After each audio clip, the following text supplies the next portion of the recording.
y conocí al Señor hace 29 años. Todavía tenía greña yo. Cuando me convertí, conocí al Señor fuera de aquí de Tecate. Conocí al Señor y ya a los 3 años de que me convertí en la Baja Sur, ya el Señor me trajo para acá, para Tecate otra vez. Estuve en una escuela un par de años y al siguiente año me casé y a los 5 años de casado, en el 2003, mi esposa y yo empezamos un programa para hombres aquí en Cerro Azul y ya cumplimos 20 años trabajando con hombres con problemas de alcoholismo, drogadicción. Y no solamente eso, sino que no solamente las drogas y el alcohol, yo me he dado cuenta que hay mucho tipo de vicio, mucho tipo de adicción. No solamente son las drogas y el alcohol, ¿verdad? Puede haber adicciones a muchas cosas, muchas cosas. Entonces, estamos muy contentos ahí sirviendo a Dios, mi esposa y yo. Ahí trabaja mi hermano conmigo y un grupo de hombres.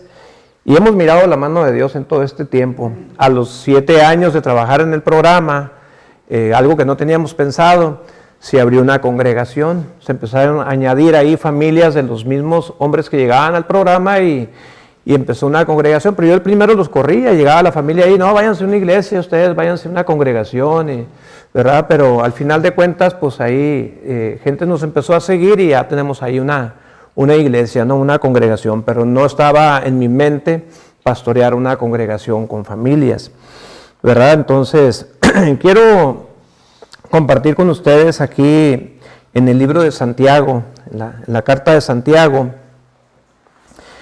y quiero compartir una palabra que yo creo que todos los hombres, yo le puse como tema una fe práctica, porque tú y yo como hombres debemos ser más prácticos que las mujeres y que cualquier otra persona. Los hombres debemos ser más prácticos, o sea, tenemos que ser más prácticos en cuanto a lo que creemos. Las mujeres hablan más que los hombres, el hombre es un poquito más callado, ¿verdad? Yo nunca he entrado a un baño de las mujeres, pero yo le pregunto a mi esposa, ¿cómo son los baños de las mujeres? Es una guasanga, dice, hablan mucho las mujeres, hablan hasta por los codos. El hombre no, el hombre entra al baño y se oyen puros pujidos, ¿verdad? Por arriba y por abajo y por todas partes, ¿verdad? Se oyen pujidos, ¿verdad? El hombre no habla en el baño, las mujeres, dice mi esposa, dice, no, ellas se venden el Herbalife, el Avon, todo, hacen vendimia ahí en los baños, ¿no? Hacen una convención en los baños las mujeres, pero el hombre no, traemos otro alambrado los hombres, ¿verdad? Entonces, pero el hombre debe ser más práctico. Los niños, las mujeres y la gente, la sociedad, nos ven a ti y a mí si realmente somos prácticos en lo que creemos y lo que decimos que creemos, ¿verdad? Entonces, leyendo la carta de Santiago hace un tiempecito atrás, me hablaban unas cositas ahí. Yo quiero hablar en el capítulo 1 de Santiago y para los que traen ahí su Biblia y los que no traen, pues vamos a escuchar. En el libro de Santiago, en el capítulo 1, yo quiero estar compartiendo. Santiago se le conoce como el apóstol de las obras. Pero Santiago fue un hombre muy práctico. ¿Quién fue Santiago? Fue hermano de Jesús. No dice que era medio hermano, aunque era medio hermano, pero dice que era hermano de Jesús. Santiago era hermano de Jesús. Entonces yo quiero leer el versículo 1, ahí dice, Santiago, siervo de Dios y del Señor Jesucristo, a las 12 tribus que están en la dispersión, salud. Yo quiero orar. Padre, te doy gracias en esta hora por la vida de cada hombre que está aquí presente. Señor, gracias por cada hombre que tú has traído a este desayuno y para recibir tu palabra, Señor. Te pido la gracia para hablar y para recibir tu palabra. En el nombre de Jesús. Amén, Señor Jesús. Y me llama la atención a mí la vida de Santiago, el hermano de Jesús. La Biblia dice que los hermanos de Jesús no creían en él. Entonces Santiago vivió una temporada donde él fue incrédulo con su propio hermano, de que él era el Mesías, de que él era el Salvador, fue incrédulo él. Entonces, hasta después de la resurrección se cree que Santiago se convirtió. Pero algo que dice aquí, dice Santiago, siervo de Dios y del Señor Jesucristo. El mismo Santiago escribe esta carta y él fue mira, Santiago, la carta de Santiago es una carta muy, muy directa. Si alguien habla directo o alguien escribe muy directo, fue Santiago el apóstol, ¿verdad? Pero algo que llama aquí, que dice Santiago aquí, dice siervo de Dios y del Señor Jesucristo. Santiago en ningún momento hace mención que él es un apóstol. Santiago en ningún momento dice él que es el hermano de Jesús. No hace mención. Santiago en ningún momento dice que él vivía en la casa de Jesús. Él podía haberse levantado el cuello. Él podía haber dicho, yo soy el hermano de Jesús. Yo viví con él, dormíamos en la misma recámara. Porque quizás dormían en la misma recámara. Era hermano de Jesús. Él podía haber dicho, yo conviví con él, yo era el hermano de Jesús. No hace mención él. Tú lees la carta, no hace mención. Ni siquiera dice él, soy el apóstol. Porque nosotros muchas veces nos queremos definir en lo que hacemos. Y el que nos define es Cristo, a ti y a mí. No es lo que hacemos. Yo antes de decir soy pastor, yo soy Héctor Rosas. Punto. Sí, trabajo como un pastor, trabajo como un director, pero yo no soy el fulano de tal. O sea, no nos define lo que hacemos. El que te define es Cristo. Por la obra que Él hizo en la cruz, eso nos define a ti y a mí. Y Santiago es una persona que él menciona, fíjate, dice, siervo de Dios y del Señor Jesucristo. O sea, él se menciona como un siervo.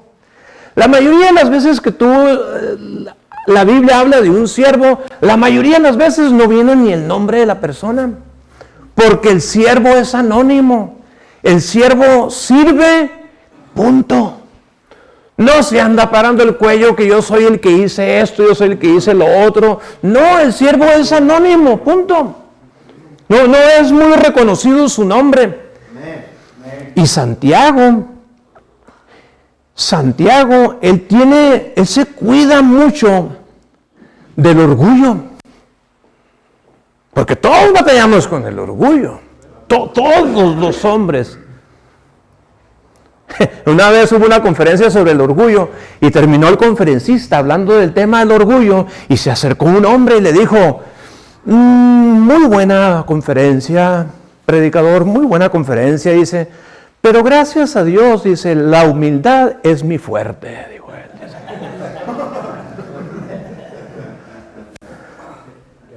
Pero todos de alguna manera batallamos con el orgullo.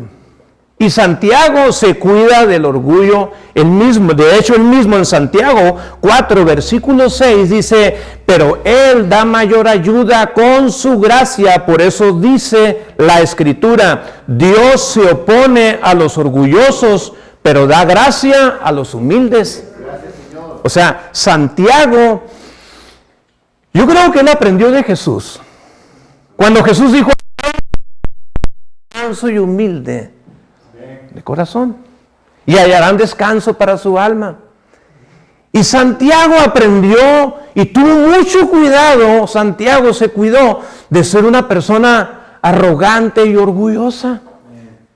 De Escritura, pero lo dice la historia, a Santiago le decían el rodillas de camello. ¿Y sabes por qué le decían de rodillas de camello? Porque dicen que Santiago pasaba horas enteras de rodillas y tenía sus rodillas boludas. Porque Santiago entendía la hambre de estar de rodillas.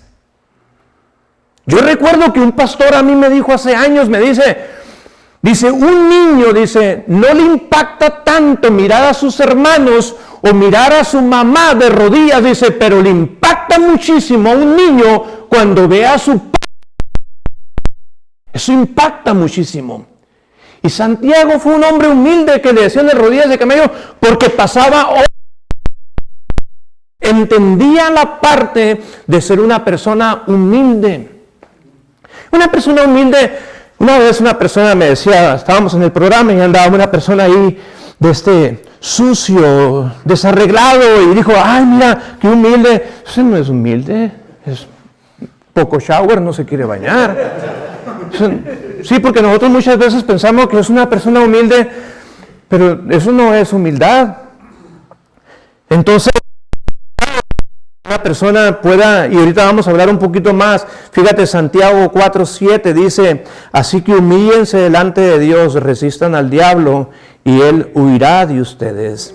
La pandemia, ahora este tiempo que pasamos de pandemia, la verdad la pandemia, a todos nosotros le tuvimos que bajar unas rayitas. Yo me fijé que la pandemia se cerraron iglesias grandes, se cerraron iglesias pequeñas. El grande y el chico, el rico y el pobre, todos con un trapito en la cara. Si no puedes entrar a ningún lugar. O sea, la pandemia nos hizo iguales a todos.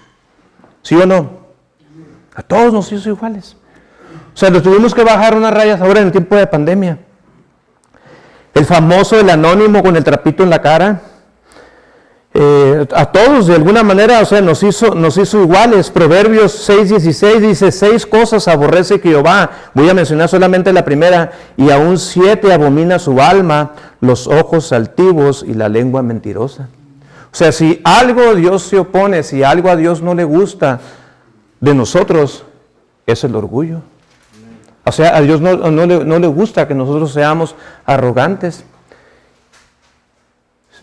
Si nosotros nos queremos acercar a Dios, nosotros tenemos que llegar a Dios con el lomo abajo y decirle a Dios, Dios, te necesito, te reconozco que estoy necesitado de ti. Al altivo dice la Biblia que Dios lo ve. Del ejército usted es más bonito, mijito. O sea, eso es el Señor hacia nosotros. Jonathan Edwards, un predicador de hace siglos atrás, Jonathan Edwards decía esto. Decía él, el orgullo fue el primer pecado en entrar en la raza humana. Y creo que será el último pecado en salir del hombre. El orgullo. El orgullo lo aplastas por una parte, por otro lado. Yo batallo con el orgullo. Todos, tú y yo batallamos con el orgullo. Todos de alguna manera batallamos con el orgullo. Había un boxeador hace años, en los 70s, 80s. No sé si alguien se acuerda de Muhammad Ali. Fue un campeonato en el boxeo. Y él llegó a decir, no hay otro como yo. Una vez estaba en el avión. Y ahí iba a despegar el avión, ya todos estaban con el cinturón puesto. Y Muhammad Ali no se puso el cinturón. Y llegó la aeromoza y le dijo, oiga señor, dices, abróchese el cinturón. Y él se rió de una manera arrogante y orgullosa. Y él dijo, y él dijo que no se lo iba a abrochar. Y por segunda vez la aeromoza le dice, abróchese el cinturón. Y él dijo, dice, Superman nunca ocupó un cinturón. Y la hermosa le dijo, sí, pero Superman tampoco ocupó un avión, usted sí, abróchese el cinturón. Dice. Porque todos de alguna manera batallamos con el orgullo. Billy Graham, me llama la atención, Billy Graham fue un evangelista mundial, muy famoso, muy reconocido. Billy Graham tenía su casa sencilla en una montaña y un hombre muy usado por Dios, muy reconocido. Fíjate, cuando él tenía como 60 años, Billy Graham lo estando así como están ustedes sentados con su Biblia abierta y un cuaderno abierto y con su pluma en la mano tomando nota de un jovencito de 23 años que estaba predicando. ¡Qué humildad de hombre!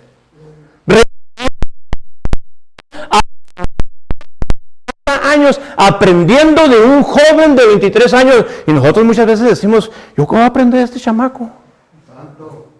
Porque eso es orgullo. Y a Billy Graham lo capturó la cámara y se hubiera sido en el tiempo de ahorita, se hubiera hecho viral, pero en aquel tiempo no era muy famosa la cámara, pero capturó a Billy Graham. En una ocasión en el aeropuerto va caminando Billy Graham y un hombre se lo encuentra y le dice, oiga, usted es un gran hombre. Dijo, yo no soy un gran hombre. Lo único que traigo es un gran mensaje que puede salvar tu alma. Era lo que decía él. ¿Sí?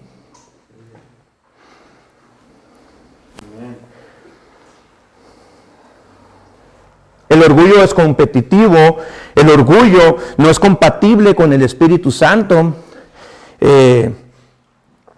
Debemos de tener mucho cuidado tú y yo con el orgullo, ¿verdad? Porque esto es con lo que más batallamos, es lo que nos aleja más de Dios. Yo le digo a la gente, no compitas con la gente. A mí me han dicho, hey, mira, aquel está haciendo esto, mira, ¿por qué no lo haces tú también? Yo quiero quitarme de la mente siempre yo de no competir. Tú no compitas, mejor haz compitas. Sí, no compitas, no juegues competencias con los demás. Tú sé tú y dale para adelante, pero no. ¿Por qué? Porque muchas veces el orgullo es competitivo. Y tú y yo debemos de cuidarnos de esto. En el programa, fíjate, yo me fijo que un hombre mayor de edad que un joven y batalla muchísimo. El otro día yo le dije a una persona que tiene menos tiempo en el ministerio, iba a llegar un servidor en la mañana y yo iba a salir y le dije, le dices a este servidor cuando llegue, al que le estaba diciendo que le dijera, tiene menos tiempo que el otro. Y le dije, cuando llegue este servidor, le dices por favor que haga esto. Pues al otro servidor no le gustó, porque no se lo dije yo personalmente. Porque no le mandé un mensaje de texto, porque no le hablé. Pero muchas veces hasta eso nos hace enojar a nosotros porque queremos que el jefe me lo diga a mí, pues. Sí me explico. Y no, esos son detalles que a veces nos están estorbando a nosotros. No debemos de ser así. Ahora, Santiago, yo traía como 6 cosas, ¿verdad? 6 puntos que encontré en la carta de Santiago, capítulo 1, pero como es el número de la bestia, el 6, pues nomás traje 3, ¿verdad? Voy a hablar tres cosas nada más, ¿verdad? Vamos a hablar de otro punto, ¿verdad? Y al último, quiero embonar lo que estamos hablando, ¿verdad? Sobre de que tú y yo tenemos que ser hombres que rodillas de camello, hombres que bajamos el lomo, hombres que reconocemos que si somos alguien, por la pura gracia de Dios, ¿verdad? A mí el otro día me decía un joven, dice, ¿usted no se ha vuelto a drogar desde que el Señor lo cambió? Le dije, no. ¿Y cómo le ha hecho? ¿Qué ha hecho usted? Dice, para no caer en las drogas. Mira, le dije, la verdad, pues es la gracia de Dios. Es la gracia de Dios que me ha sostenido. Y si te digo que soy muy espiritual, pues a lo mejor estoy mintiendo. Y ya después le decía yo a este joven, dije yo, algo que yo he tratado de hacer todos los días, desde que me convertí desde el 94, es todos los días leer la palabra de Dios. Todos los días arrodillarme un rato y platicar con Dios. Eso lo he hecho todos los días. Todos los días. ¿Por qué lo hago? Porque lo necesito a Él. Así de sencillo, porque lo necesito a Él. No leo la Biblia. Esta palabra está bien fuerte. Y para Juanito, para el domingo. Para la pura yugular. No se lee la Biblia para eso. No. Yo le digo a los muchachos que están empezando a predicar, les digo yo, tengan mucho cuidado de estar leyendo la Biblia solamente pensando en para predicar a otros. Dejamos de alimentarnos nosotros. Pero la segunda cosa que yo quiero mencionar, y es algo que todos también batallamos, la carta de Santiago está muy directita para los hombres.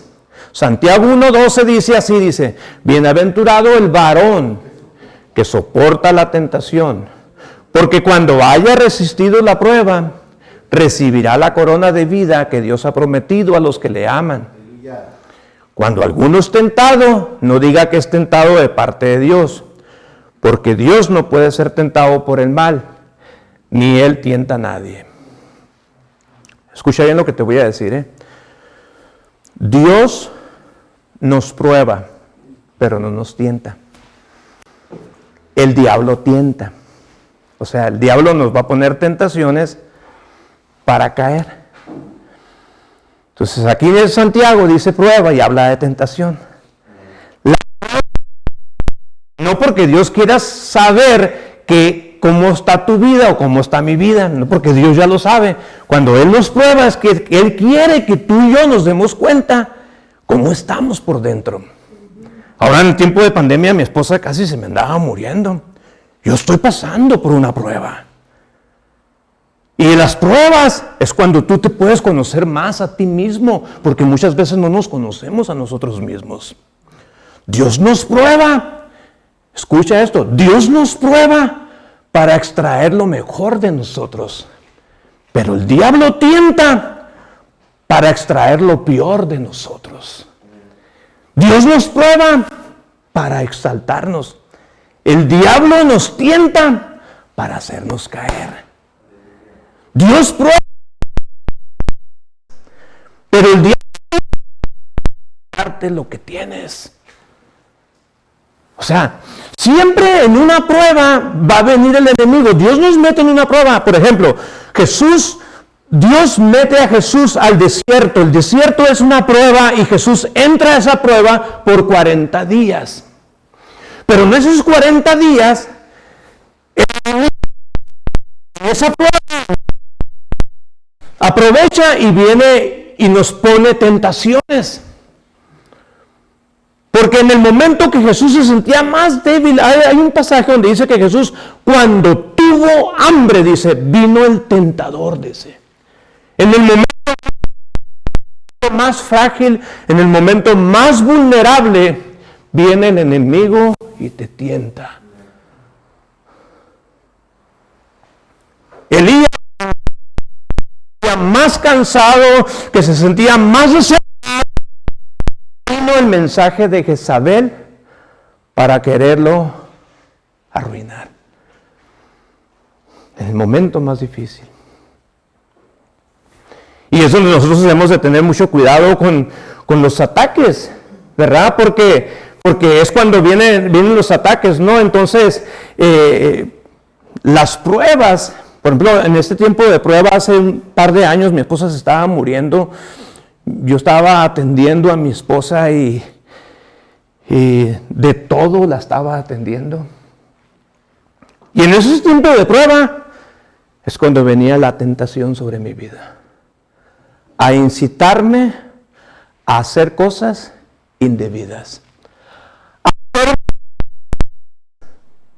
Para que yo tire la toalla.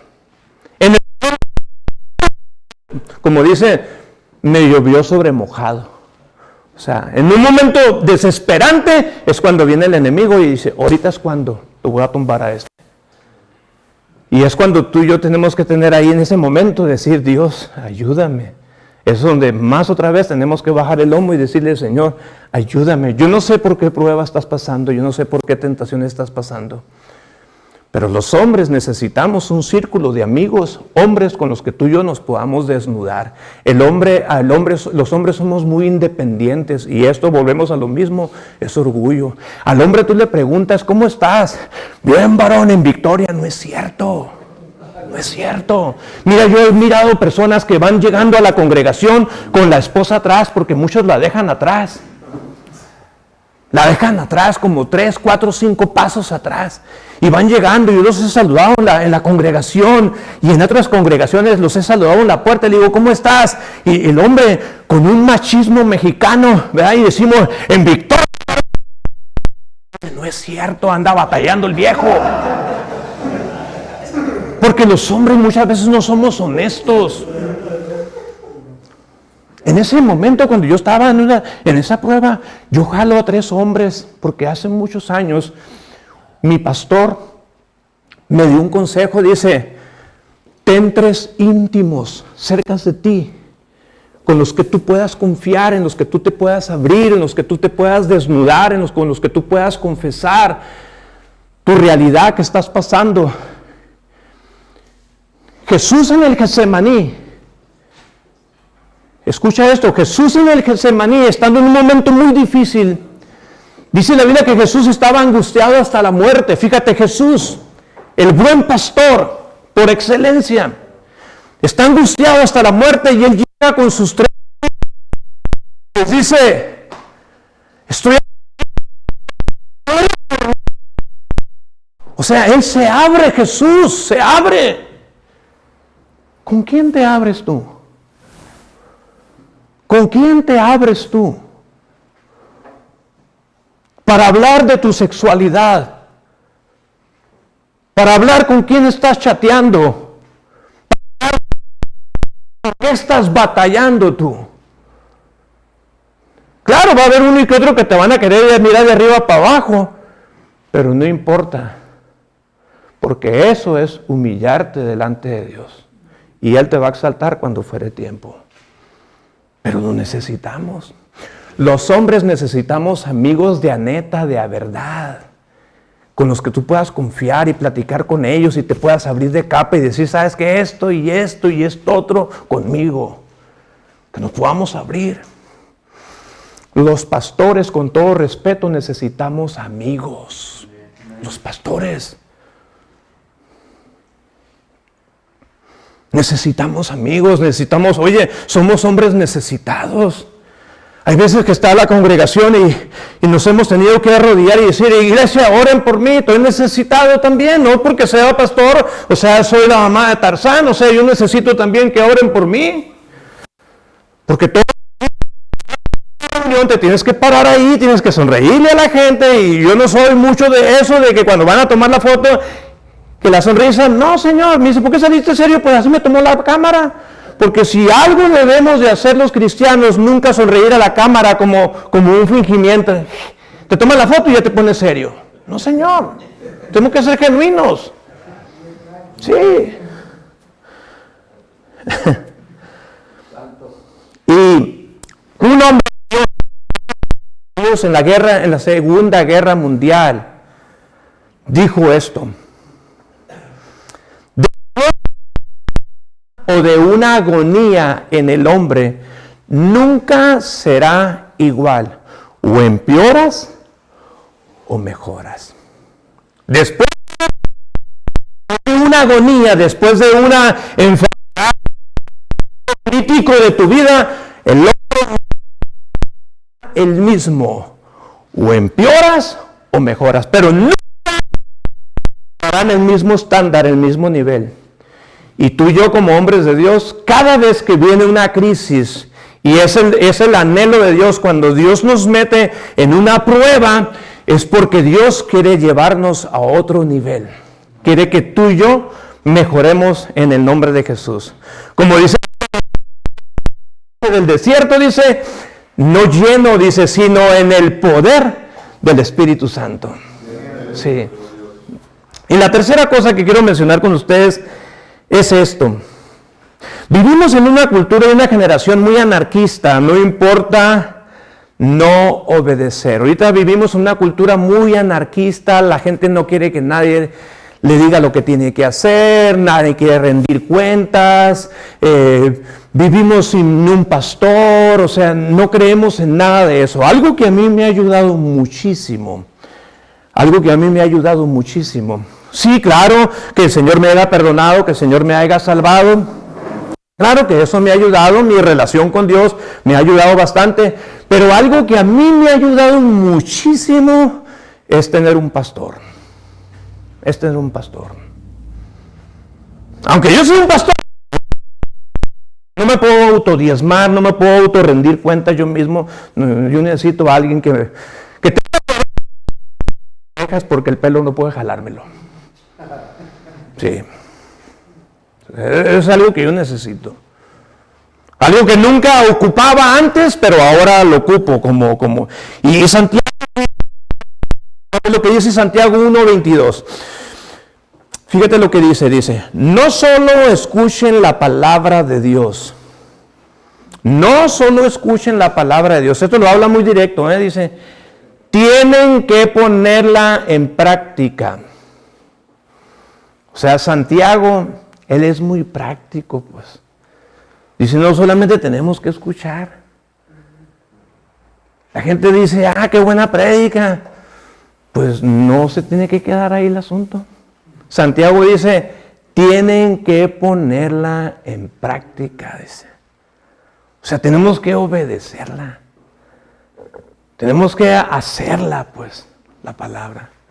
No podemos quedarnos con puro sermón y sermón. No. Fíjate lo que dice Santiago. Solamente se engañan a sí mismos. Quiere decir que si yo oigo la predicación, yo oigo una enseñanza y no la una mentira, y yo mismo me la creo. Así. Y el hombre debe de ser práctico, más que otra gente. Si yo no obedezco, es como si he hecho una mentira y yo mismo me la creo. Santiago 1:23. Pues si escuchas la palabra, pero no la obedeces, sería como ver tu cara en un espejo. Te ves a ti mismo, luego te alejas y te olvidas cómo eres. Fíjate, si no ponemos en práctica la palabra de Dios, es que nos estamos olvidando quiénes somos. Una ancianita un día iba saliendo de la congre y un joven iba llegando demasiado tarde a la iglesia. Le dice, ay, nana, dice, ya se acabó la predicación. Y ya se había acabado la reunión. La viejita ya iba para afuera. Y la viejita le dice el joven, ya se acabó la prédica, abuelita. Dice, no, dice, la predicación se va a terminar cuando yo llegue a la casa y pongo en práctica lo que acabo de escuchar. Y ahí es donde se cumple la palabra. Donde nosotros tenemos que ponerla en práctica de lo que tú y yo hemos escuchado. Entonces eso dice la palabra, ¿verdad? Dice, pero pues si escuchas la palabra y no la obedeces, sería como ver tu cara en un espejo. Te ves a ti mismo, luego te alejas y te olvidas cómo eres. Eso es lo que dice Santiago 1:23 y versículo 24. Esto le sucedió a Sansón. Sansón era un hombre ungido. Pero con esa muchacha, Sansón, esa muchacha no te conviene. No, a mí no me interesa. Yo agarro la morra que yo quiero y punto. A Sansón, escucha, es como si se hubiera mirado en un espejo. Soy el hombre ungido de Dios, pero luego se olvida y él dice, yo hago lo que me pega la gana. Sansón fue un hombre que nunca rindió cuentas, fue un hombre solitario. Sansón. Fue Saúl. Y Saúl le tenía que obedecer a un hombre llamado Samuel. Le tenía que obedecer. Era como si fuera Dios para Saúl. Era Samuel y le dijo, ¿sabes qué? Tienes que hacer esto y esto y esto otro. Tú lo puedes leer en primera de Samuel capítulo 15. Y Saúl hizo lo que le pegó su gana. Entonces Saúl, cuando él desobedece, se le olvida quién es. Y no debe ser así. Y fíjate, el profeta le dice a Samuel, fíjate, dice, es tan malo como consultar brujos y adivinos, no ni tampoco desobedecer a Dios. Tampoco quieren nada contigo.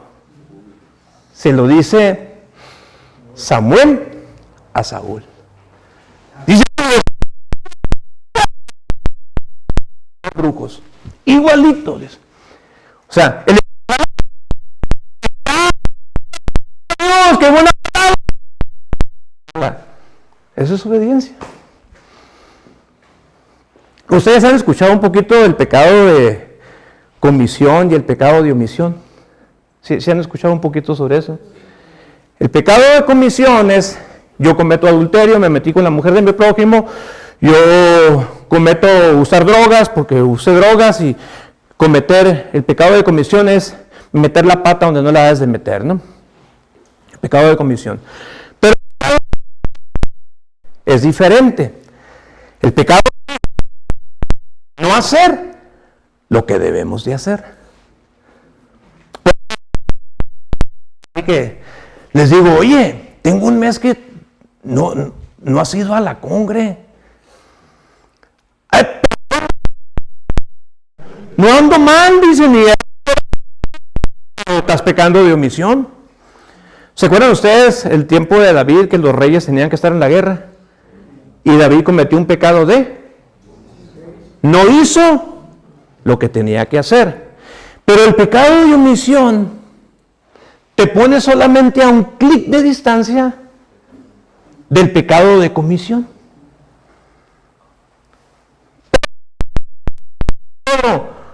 Oren en el Getsemaní. Está cometiendo un pecado de omisión. Y el de comisión.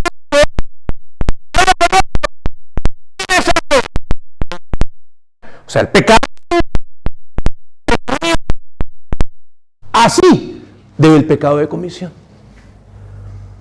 Tú miras que anda de mirón.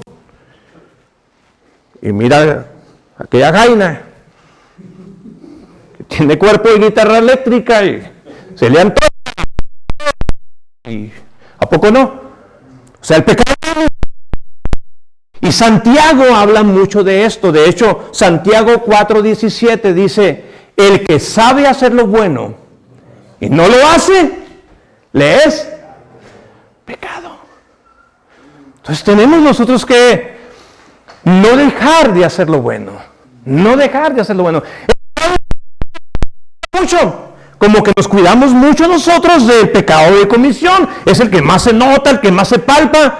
Pero el pecado de omisión, Dios lo descubre desde antes del pecado de comisión. El pecado de omisión es cuando sabes hacer lo bueno y no lo haces. Tú miras a una persona necesitada, el samaritano, el levita y el sacerdote, aquel hombre que estaba tirado y les pidió ayuda. Pues no se les pidió la ayuda porque estaba casi más muerto que vivo, ¿verdad? Pero eso es algo bueno, pero ellos cometen un pecado de omisión. Y eso es muy importante. Muy importante, o sea, no debemos tú y yo de dejarlo pasar por alto jamás. Santiago 1:25 dice: pero si miras atentamente en la ley perfecta que te hace libre y la pones en práctica, y no olvidas lo que escuchaste, entonces Dios te bendecirá por tu obediencia. Entonces Santiago habla mucho de esto. Tenemos que ser prácticos. O sea, tenemos que ser prácticos. O sea, si Dios nos está hablando algo, no hay que tardar en hacerlo. No hay que tardar. Nosotros hemos escuchado un montón de sermones. Aquí hay gente, y aquí vemos hombres que hemos escuchado un montón de sermones y todavía queremos escuchar más y queremos escuchar más. Yo creo que tenemos que preocuparnos por hacer más de todo lo que hemos escuchado que de saber más y no hacerlo. Tenemos que ser hacedores. ¿Sabes qué dicen los jóvenes ahorita? Dice, no es congruente lo que mis papás y muchos adultos dicen que creen, pero no es congruente con lo que hacen. O sea, no relaciona, pues. Porque muchas veces hablamos mucho y decimos, pero no somos muy prácticos en lo que debemos de hacer. Ahorita vivimos en una generación, la gente ahorita es muy visual. Yo me acuerdo que antes tú le dabas un folleto a alguien. El evangelista podía andar drogado, pero dabas un folleto y la gente se convertía. Leía el folleto y Dios los tocaba y la gente era salva. No miraban a la gente, no miraban al evangelista si andaba bien, si era espiritual o no. La gente, pero ahorita estamos viviendo la época de los Tomases. La gente quiere ver para creer. Ahorita la gente es muy visual. El otro día yo vine a Soriana, hice varios movimientos aquí en Tecate y me regresé y me encontré una persona, me dice, pastor, lo acabo de mirar en Tecate. ¿Dónde? Le dije yo. Lo miré en Soriana, y al rato lo miré comprando agua de garrafón. Y caray, que me andaban espiando. ¿Me andaban espiando o qué? Y luego de ahí fui a comprar unas tortillas y también allá me volví a encontrar, me dice. O sea, la gente nos está viendo. La gente nos está viendo. Si me peino, no me peino, o sea, la gente te está viendo.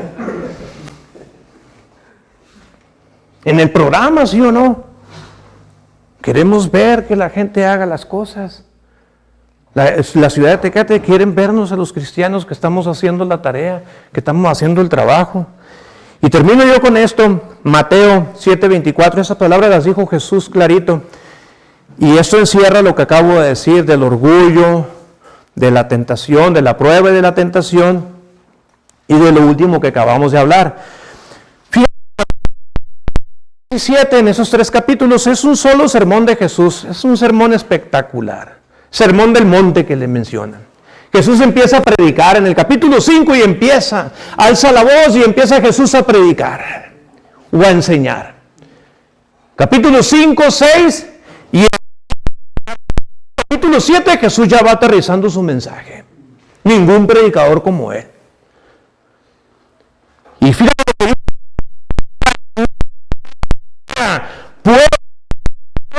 Las palabras y las hace. Lo prudente que edificó su casa sobre la roca. Descendió lluvia y vinieron ríos y soplaron vientos y no cayó, estaba fundada sobre la roca. O sea, los reyes, fíjate, los reyes que reinaban en Israel, Dios una ley por medio de Moisés, dijo, el rey traer un rollo de este libro, dice, tenían que traer la ley de Dios, dice, todos los días, ¿sabes para qué? Para tu corazón, para que no se infle, para que no se infle, para tu corazón, dice, tenía que leer la palabra de Dios todos los días, práctica.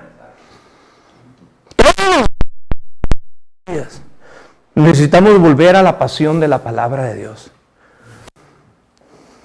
Los historiadores leían la Biblia de rodillas. Todo hacía, casi que comía de rodillas él, pues tenía las rodillas de camello. Él leía la Biblia hincado. Yo conocí a un amigo que predicaba, él leía la Biblia de rodillas. ¿Cuándo fue la última vez que nos pusimos de rodillas tú y yo? ¿Cuándo fue la última vez que decimos, ¿sabes qué? Y que de repente tu hijo haya abierto la puerta del cuarto y que accidentalmente te haya visto de rodillas, eso va a impactar a tu hijo o a tu hija o a tu esposa.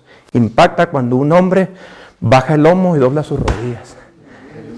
Estás haciendo lo que dice la palabra de Dios. Ante toda rodilla se doblará y toda lengua confesará que Jesús es el Señor para la gloria de Dios Padre.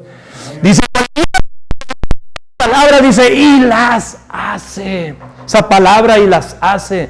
O sea, pues para poner un cimiento, pues tú tienes que agachar. Para poner un cimiento. Y dice que van a venir los ataques, van a venir lluvias, vientos, van a venir aquellos ríos, van a pegar sobre tu vida y sobre mi vida, dice. Pero vamos a estar de pie, vamos a estar en victoria. Porque oímos y hacemos. Esa es la razón. Oímos y hacemos lo que dice Dios. Y estas palabras las dijo Jesús. Dice que cuando terminó de decirlas, dice que los fariseos, porque hablaba Jesús como quien tiene autoridad. ¿Y sabes por qué como quien tiene autoridad? Porque Jesús no era bla, bla, bla. Jesús era un hombre práctico, que cuando Él caminaba, Él ponía en práctica todo lo que ha escuchado de su Padre. Yo creo que aquí en esta hora hay hombres necesitados. Yo no sé si, yo no los conozco, la mayoría de ustedes no los conozco, algunos los conozco de vista. Y me da gusto mirar a personas que los conozco hace años.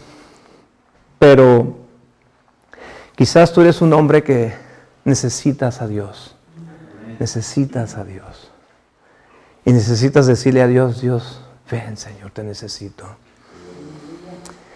Quizás hay hombres aquí que estás batallando con batallas muy internas y nadie las sabe. Porque quizás eres muy hermético, muy cerrado, dices, ¿qué van a decir de mí? ¿Qué van a pensar? Mira, en la prueba muchas veces sufrimos vergüenza, pero nunca terminaremos en vergüenza. Cuando el diablo te tienta, es porque quiere que termines avergonzado.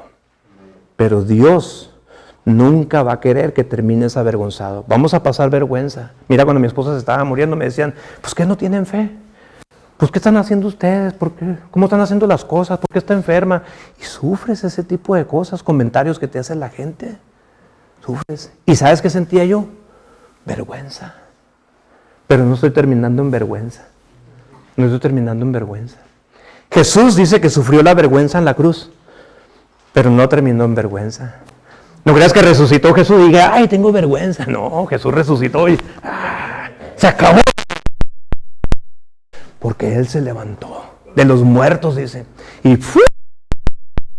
no terminó en vergüenza. Si tú estás pasando algo vergonzoso en tu vida, no vas a terminar en vergüenza. Dios no quiere que termines en vergüenza. Dios no quiere avergonzar a los pastores, Dios no quiere avergonzarte a ti. El diablo quiere avergonzarte y quiere que termines en vergüenza. Pero la Biblia dice que su pueblo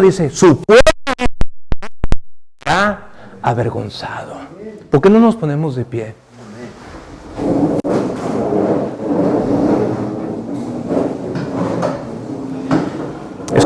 Escucha lo que te voy a decir, ¿eh? Escucha lo que te voy a decir. Hay hombres aquí que necesitas 1, 2 o 3 amigos de mucha confianza con los que tú te puedas acercar y que puedan orar por ti. Que quizás te va a dar vergüenza decirles lo que estás pasando, pero no vas a terminar avergonzado. Te va a dar vergüenza en el momento, pero no vas a terminar avergonzado. Me llama a mí tanto la atención, léelo en el capítulo 26 de Mateo. Dice que Jesús les dijo a sus discípulos, estoy angustiado hasta la muerte, dice, oren por mí. Se abrió. Si Jesús se abrió, ¿por qué no nos vamos a abrir nosotros? Amén. Hace unas semanas atrás llegó un hombre diciéndome que estuvo a punto de caer en un pecado sexual. Y doy tantas gracias a Dios por la valentía de este hombre que se me acercó y me dijo, ora por mí, dice, porque por poco meto la pata, dice, ora por mí. Y le di unos consejos y los puso en práctica. La gente no pide consejos. Hoy en día los hombres no pedimos consejos. Creemos que nos la sabemos. Muchachos que están en el programa, pidan consejos. El otro día viene un muchacho y me dice, pastor, fíjese que pues la muchacha que acabo de conocer, pues me voy a casar con ella. Le dije, ¿me estás pidiendo un consejo o me estás avisando lo que vas a hacer? Bueno, pues le estoy avisando, pero también le estoy pidiendo un consejo. ¿Y si te digo yo que no te cases todavía? No, pues ahí está, le dije yo. Porque la gente quiere avisar solamente lo que va a hacer, pero no piden consejos. Aquí habemos de varias edades. El joven muchas veces piensa que no ocupa al viejo, pero ocupas al adulto, ocupas a la gente mayor, gente que tiene más colmillo y gente que sabe dónde poner el pie, gente de más experiencia. A mí siempre me ha gustado juntarme con personas adultas y que ellos me platiquen sus experiencias, pero pide consejo, pide consejo. Un muchacho trabajaba en una empresa, iba a entrar a trabajar a la Toyota. Y se le presentó la propuesta y él se acerca y me pide un consejo. Es de la congregación. Porque la gente no pide consejos. Yo soy un pastor. Ayer estuve comiendo con mi pastor y le pedí un consejo. Porque aunque tengo 29 años en el ministerio, yo tengo que reconocer que no me las sé de todas. Ni tú tampoco. ¿Sabes por qué tanto divorcio? ¿Sabes por qué los matrimonios no? Porque la gente no pide consejos. Sí, pidiendo consejos, dijo mi mamá, si sabe Dios. Sí, no pedimos consejo. Pidan consejo, muchachos. Pidan consejos. Los consejos, muchachos. Proverbios habla mucho del consejo. Pidan consejos. Y vamos a aprender más. Y necesitamos amigos. Pero sobre todo necesitamos a Dios. Cierra tus ojos ahí donde tú estás. Yo quiero hacer una oración. Si tú estás aquí por primera vez, la segunda vez, y tú quieres recibir a Dios, recibir a Jesús en tu corazón en esta hora, di conmigo por favor estas palabras. Señor Jesús, he escuchado tu palabra y quiero obedecerla. Te abro mi corazón y te pido perdón por todos mis pecados, por toda arrogancia, por ser tan independiente. Perdóname, te necesito. Ven, Señor, te necesito. Ayúdame en el nombre de Jesús. Gracias por escribir mi nombre en el libro de la vida. Necesito amigos. Tú eres mi mejor amigo, pero necesito amigos de confianza, sabios, maduros, que me puedan orientar, que me puedan aconsejar. Señor, muchas gracias, en el nombre de Jesús. Señor, yo bendigo, Padre Santo, en esta hora a cada hombre en este lugar. Yo bendigo, Señor, aquí hay pastores, aquí hay siervos que están al frente de una congregación. Señor, bendigo sus vidas. Tu gracia sea abundante sobre de ellos, Padre. Bendice sus matrimonios, bendice sus familias, bendice sus ministerios. Padre, cada hombre que está aquí al frente, Señor, que está aquí presente, que están al frente de un grupo de personas que están trabajando con matrimonios, con hombres, Señor, bendigo sus vidas, Padre, que la influencia que tú has puesto en sus vidas, Señor Jesús, que sea más fuerte todavía, para que sean multiplicados en más hombres, Padre, en más hombres de compromiso. Señor, no queremos ser cristianos oidores solamente de la palabra, queremos ser hacedores, queremos tener una fe práctica, Señor. Señor, en el nombre de Jesús, yo bendigo a cada hombre que está aquí, Señor, cada hombre que está pasando por una prueba y que está siendo tentado por el diablo, en el nombre de Jesús. Hablo en la vida de cada hombre en esta mañana y declaramos, Señor Jesús, que ellos no terminan avergonzados, ellos terminan triunfando. Que tú llevaste la vergüenza en la cruz del Calvario, Señor, la vergüenza de nuestro pecado, Señor. Padre, gracias, Señor. Fortalece a cada uno de tus hijos, a cada uno de estos hombres, Padre. Bendigo sus vidas y bendigo todo lo que ellos hacen, Padre. En el nombre de tu Hijo amado Jesucristo, Señor. Bendecimos a Iván, Señor. Bendice a Iván, Señor Jesús, que está promoviendo estas reuniones de hombres, Padre. Bendigo al pastor Fernando, Señor. Bendigo, Señor, esta congregación. Gracias, Padre, por este ministerio de hombres. En el nombre poderoso de Jesús, Señor. Muchas gracias, Señor. Amén, Señor Jesús. Muchas gracias, hombres. Gracias por su tiempo.